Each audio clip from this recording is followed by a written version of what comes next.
अध्यक्ष जी, अब मैं एक ऐसे विषय पर बोलने जा रही हूं जिस पर इस सभा में बैठा हर व्यक्ति चिंतित है और चिंतित नहीं सोचने पर मजबूर है।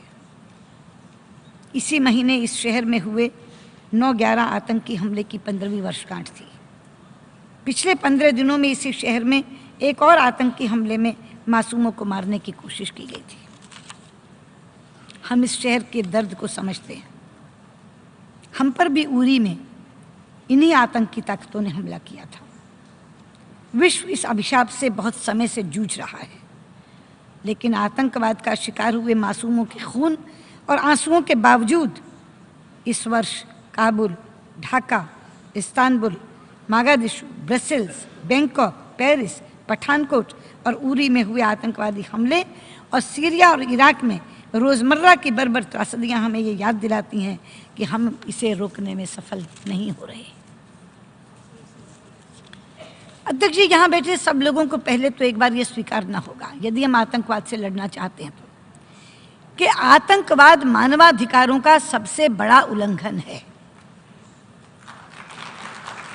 सबसे पहले हम इसे स्वीकारें, आतंकवाद मानवाधिकारों का सबसे बड़ा उल्लंघन है, क्योंकि वो निर्दोष लोगों को निशाना बनाता है, बेगुनाहों को मारता है।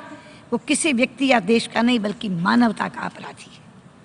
और उसके बाद देखना होगा कि इन आतंकवादियों को पनाह देने वाले कौन कौन हैं।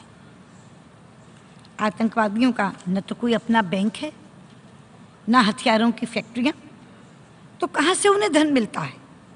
कौन इन्हें हथियार देता है? कौन इन्हें सहारा देता है? कौन इन्हें संरक्षण देता है? ऐसे ही सवाल इसी मंच से अफगानिस्तान ने भी कुछ दिन पहले उठाए थे।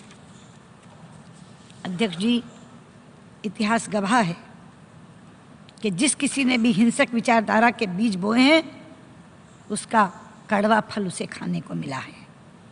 ये छोटे छोटे आतंकवादी समूह जो छिटपुट काम कर रहे थे, आज इन समूहों ने मिलकर एक राक्षस का रूप धारण कर लिया, जिसके अनगिनत हाथ हैं, अनगिनत पांव हैं, अनगिनत दिमाग हैं और साथ में है अति आधुनिक तकनीक। इसलिए अब अपना या पराया, मेरा या दूसरे का आतंकवादी कहकर हम इस जंग को नहीं जीत पाएंगे। पता नहीं ये दैत्य किस समय किस तरफ का रुख कर लेगा। इसलिए यदि हम आतंकवाद को जड़ से उखाड़ना चाहते हैं तो एक ही तरीका है, हम अपने मतभेद भुलाकर आतंकवाद के खिलाफ एकजुट हों, उसका मुकाबला दृढ़ संकल्प से करें और अपने प्रयासों में तेजी लाएं।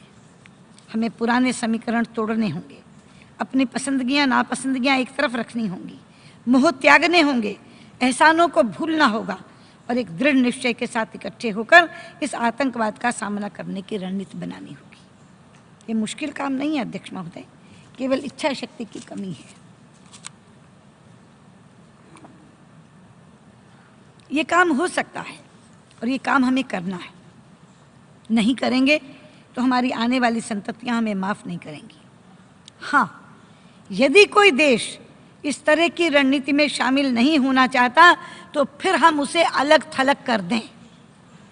अगर कोई देश इस तरह की रणनीति में शामिल नहीं होना चाहता तो मेरी मांग है कि हम उसे अलग थलग कर दें, क्योंकि दुनिया में ऐसे देश हैं जो बोते भी हैं तो आतंकवाद, उगाते भी हैं तो आतंकवाद, बेचते भी हैं तो आतंकवाद और निर्यात भी करते हैं तो आतंकवाद।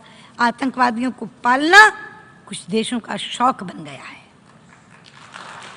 ऐसे शौकीन देशों की पहचान करके उनकी जवाबदेही सुनिश्चित की जानी चाहिए और ऐसे देशों को भी चिन्हित करना चाहिए जहां संयुक्त राष्ट्र द्वारा प्रतिबंधित आतंकवादी सरेआम जलसे कर रहे हैं, प्रदर्शन निकालते हैं, जहर उगलते हैं और उनके ऊपर कोई कार्रवाई नहीं होती। इसके लिए उन आतंकवादियों के साथ वे देश भी दोषी हैं जो उन्हें ऐसा करने देते हैं। ऐसे देशों की विश्व समुदाय में कोई जगह नहीं होनी चाहिए।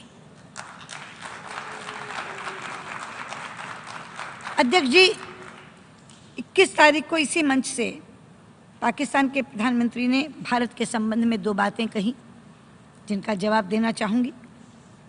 एक तो उन्होंने कहा कि मेरे देश में मानवाधिकार का उल्लंघन हो रहा है। मैं कहना चाहूँगी कि जिनके अपने घर शीशे के हों उन्हें दूसरों पर पत्थर नहीं फेंकने चाहिए। जरा एक बार बगल में झांक कर देख लें क्या हो रहा है बलूचिस्तान में और वो खुद क्या कर रहे हैं वहाँ। मैं कह सकती हूँ यहाँ के आज जो बलूचिस्तान में हो रहा है वो यातनाओं की पराकाष्ठा है। और दूसरी बात उन्होंने कही कि भारत जो शर्तें बातचीत के लिए लगा रहा है वो हमें मंजूर नहीं है। ये समझ नहीं रही कौन सी शर्त, किस शर्त की बात की जा रही है। हमारे शपथ ग्रहण समारोह से पहले जब हमने पाकिस्तान के प्रधानमंत्री को समारोह में आने का न्योता दिया था, आमंत्रण दिया था, तो क्या कोई शर्त रखी थी? मैं स्वयं इस्लामाबाद गई थी और कॉम्प्रिहेंसिव बायलैटरल डायलॉग हमने शुरू किया था इकट्ठे बैठकर। क्या कोई शर्त रखी थी? प्रधानमंत्री मोदी काबुल से दिल्ली आते हुए लाहौर उतर गए थे, कोई शर्त लगा कर गए थे क्या? ये कौन सी शर्तों की बात हो रही है? सच्चाई तो यह है अध्यक्ष जी कि शर्तों के आधार पर नहीं, मित्रता के आधार पर हमने पाकिस्तान के साथ सारे के सारे विवाद सुलझाने की पहल की थी। और मित्रता भी सहजता की तरफ जा रही थी। कभी ईद की शुभकामनाएं, कभी क्रिकेट की शुभकामनाएं, कभी स्वास्थ्य के हाल का कुशलक्षेम। हमने 2 बरस में मित्रता का वो पैमाना खड़ा किया जो उससे पहले कभी नहीं था। लेकिन हमें मिला क्या बदले में? पठानकोट, उरी, बहादुर अली। मैं पूछना चाहती हूं, हम शर्तें लगा रहे हैं या आप दूसरी नीयत दिखा रहे हैं? बहादुर अली तो जिंदा सबूत है हमारे पास, जिंदा, कि सीमा पार से आतंकवादी आया है, लिखित में सबूत है हमारे पास उसका। कि मैं एक चीज़ यहाँ बता दूँ, अगर पाकिस्तान ये समझता है कि इस तरह की हरकतें करके या इस तरह के भड़काऊ बयान देकर वो भारत का कोई हिस्सा हमसे छीन सकता है, तो मैं पूरी दृढ़ता और स्पष्टता के साथ यहाँ ये कह देना चाहती हूँ कि आपका ये मंसूबा कभी कामयाब नहीं होगा। कश्मीर भारत का अभिन्न हिस्सा है, जम्मू कश्मीर भारत का अभिन्न हिस्सा है और अभिन्न हिस्सा रहेगा। इसलिए ये ख्वाब देखना छोड़ दें।